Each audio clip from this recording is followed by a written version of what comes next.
name is Krystal and I work for the ABQ-BernCo County Library. And today I'm going to be making with you your very own nature terrarium. So what you're going to need is something to put all of your awesome materials inside, which would be a glass jar. Preferably a jar, you can use a vase, whatever you have available at home.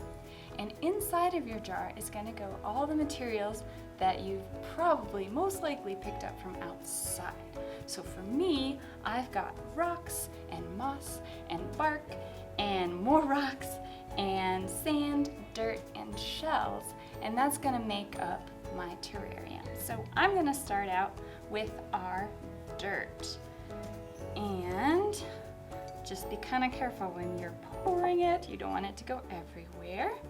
After my dirt, I'm going to put in some of these rocks, which I found just outside the library. And they're all different shapes and sizes. They are going to fit in wherever they go. You can even shake it up to make sure that they all fit in there.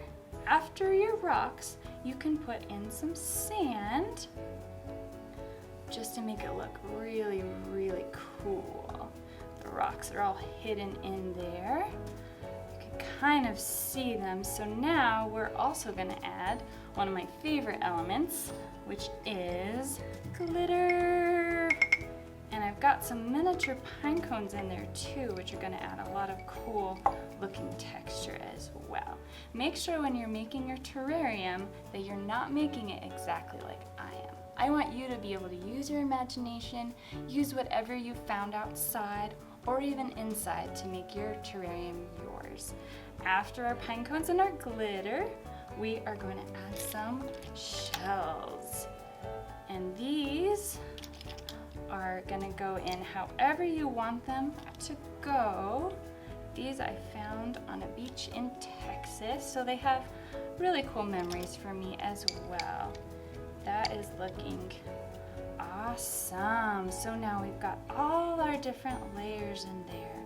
Now I'm going to add some moss and some bark, also found outside. So remember, when you're taking a hike or exploring, keep your eyes open, because you might find something that you can add to your different terrariums, because you don't have to make just one.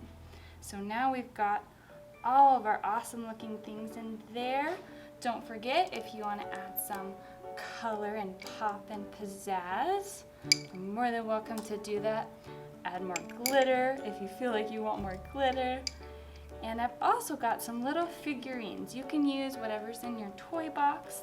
I have got some little mushrooms, and you can use whatever you find around and about to make your terrarium really yours. Now, I'm not using any live plants, but if you want to use live plants, you're more than welcome to, and you can check out books from the library that tell you how to do that. So now you can see our terrarium is all finished.